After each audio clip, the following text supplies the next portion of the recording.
हरि ओम नमस्कार। श्रीमद् भागवत कथामृत मालिका में चातुर्मास के प्रथम दिन से 10 जुलाई 2022 आषाढ़ी 11 के दिन से प्रारंभ कर आज 2 माह पूर्ण हो रहे हैं और अभी तक 8 स्कंद पूर्ण होकर 9वें स्कंद में हम प्रवेश कर रहे हैं। आज से श्री राम चंद्र जी के पावन चरित्र को हम श्रवण करेंगे। 2 माह के प्रसारण में कोई विघ्न या बाधा नहीं आई। ये प्रभु श्री रामचंद्र जी की कृपा ही है। अब भागवत में श्री राम और श्री कृष्ण जी के मंगलमय चरित्र का सविस्तार वर्णन सुखदेव जी के मुख से हम श्रवण करेंगे। राजा परीक्षित के बहाने हमें भागवत कथामृत पान करने का सौभाग्य प्राप्त हो रहा है। श्री राम जी के चरित्र का प्रारंभ करने के पूर्व उनकी स्तुति में ये दोहे हैं, वो हम पढ़ेंगे। मैं भरोसे अपने राम के और कुछ नहीं काम के। 2 अक्षर सब कुल तारे का वारी जाऊँ उस नाम के। तुलसीदास प्रभु राम दया घन और बाकी सब दाम के। मैं भरोसे अपने राम के। सबको राम पर बहुत भरोसा है, विश्वास है। श्री रामचंद्र भगवान की जय। प्रभु श्री रामचंद्र जी की कथा को हमने कई बार सुना है।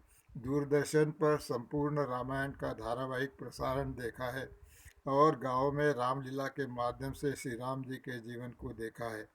आज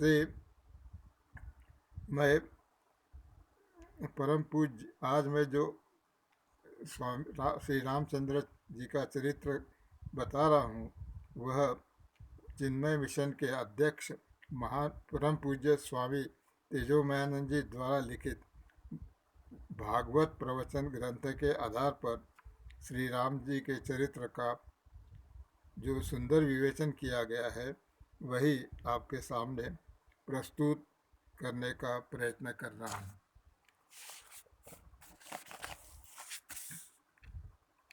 भगवान ने जो भी अवतार लिए हैं, वे सब अपने धर्म की रक्षा के लिए और जो अधर्मी है उनका नाश करने के लिए लिया है, और ख़ास करके साधु लोगों की रक्षण के लिए।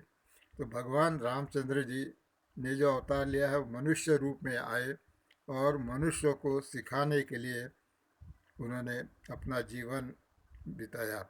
उन्होंने मानव धर्म का पालन करके दिखाया कि उनकी लीला अनुकरणीय है। भगवान श्री कृष्ण की मनुष्य रूप में आए थे, दिखते थे, परंतु उन्होंने सब प्रकार से ईश्वर के धर्म को ही निभाया। यही अंतर है दोनों में। भगवान श्री कृष्ण जी ने अधर्म का कार्य नहीं किया है, परंतु वे जीव धर्म का नहीं, ईश्वर धर्म का आचरण कर रहे थे। अन्यथा 16,000 स्त्रियों के साथ विवाह करना कहीं संभव है? एक साथ 16,000 स्त्रियों के साथ रहना तो ईश्वर का ही कार्य हो सकता है, मनुष्य का नहीं। ईश्वर के लिए 16,000 क्या, यह भी कम ही है। इसीलिए श्री रामचंद्र जी ने अपने चरित्र में दर्शाया कि मनुष्य के लिए एक पत्नी पर्याप्त है, एक पत्नी व्रत ही आचरण करना चाहिए। कहना यही है कि श्री रामचंद्र जी ने मानव धर्म को निभाया, जबकि श्री कृष्णचंद्र जी ने ईश्वर धर्म को निभाया। अर्थात मनुष्यों के लिए भगवान श्री रामचंद्र जी के अवतार कार्य ही श्रेष्ठ है, आदर्श है। उनकी लीलाओं का जितना मान किया जाए उतना कम ही है। भगवान श्री राम जी के बारे में अब आदर्श पुरुषोत्तम के नाम से हम जानते हैं, और हम पहले भी देख चुके हैं कि राजा प्रियव्रत के ब्रह्मांड में कैसे विभाग किए थे, और यह भी देखा था कि ब्रह्मांड में 9 वर्ष होते हैं। 9 वर्षों में स्थानों पर भगवान को अलग अलग रूपों की उपासना होती है।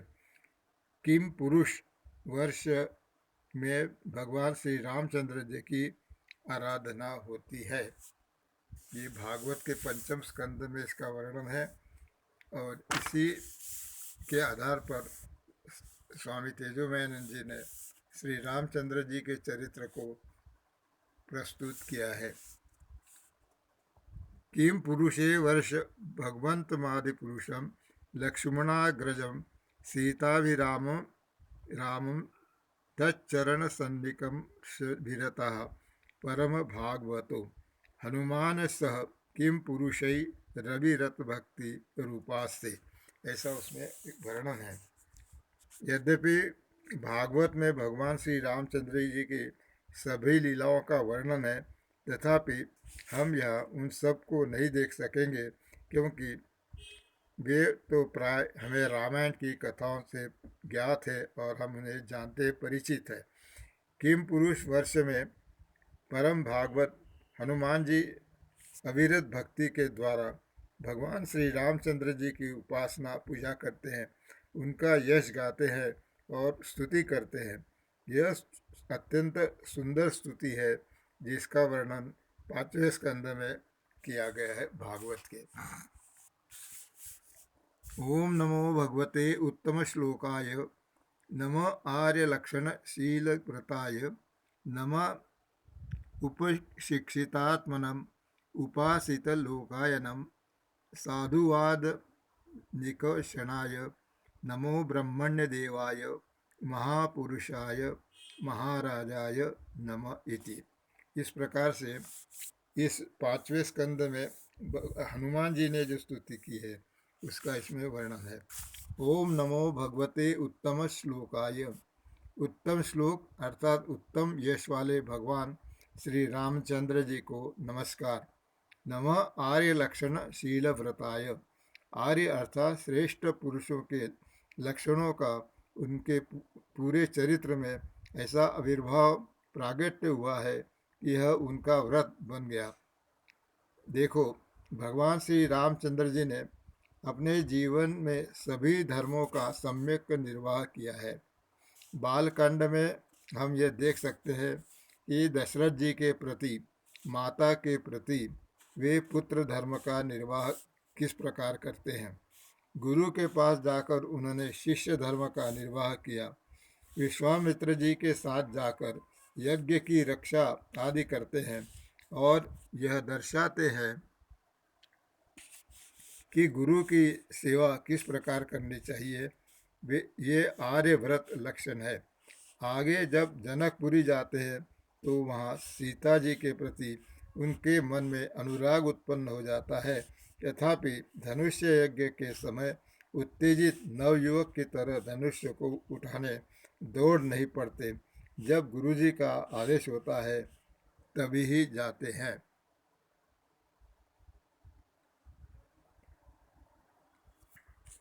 उठहु राम भंजहु भव चापा। श्री रामचरितमानस में इसी प्रकार से वर्णन किया है कि उठहु राम, ऐसा विश्वामित्र जी से बोलते हैं, तभी भगवान उठते हैं। कैसा सुंदर शील है। परशुराम जी के साथ संवाद के समय परशुराम जी को उनके साथ कितनी उग्रता से बात करते हैं, परंतु वे उनके साथ नम्रतापूर्वक ही बात करते हैं। जब कठोर होते हैं तो उसमें भी कितनी नम्रता है, यह भी हमने देखने योग्य है।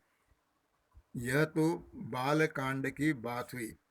अयोध्या कांड में जब पहले दिन राज्य देने की और फिर दूसरे ही दिन बन जाने की बात होती है, तब मुख से एक शब्द भी नहीं कहते। किसी ने दशरथ जी को भला बुरा कहा तो उन्होंने उसे भी रोक दिया। वे मेरे पिता है, मुझे राज्य दे सकते हैं तो वह ले भी सकते हैं। देखो पुत्र धर्म का कैसा निर्वाह किया है। यह आर्य लक्षण है। अपनी सौतेली माँ के साथ भी उन्होंने मन में कभी दुर्भाव नहीं पाया। भरत जी को वचन लेते हैं कि तुम अपनी माँ के सभी कड़वे वचन नहीं बोलोगे, उनको प्रसन्न करोगे। इसीलिए भगवान रामचंद्र जी जब वापस आते हैं तो भरत जी से पहले यही कहते हैं कि मैंने सभी माँ भरत जी उनसे यही कहते हैं कि मैंने सभी माताओं को संतुष्ट किया। उनको मालूम था कि माँ मुझसे नाराज़ रहेगी तो भगवान भी मुझसे नाराज़ हो जाएंगे। इस प्रकार हम अयोध्या कांड तक के जो स्वामी जी रामचंद्र जी का चरित्र है वो संक्षिप्त में देखा। इसके आगे का चरित्र हम कल देखेंगे। आज यहीं विश्राम देंगे। हरि ओम, हरि ओम। श्री रामचंद्र भगवान की जय। हरि ओम, हरि ओम।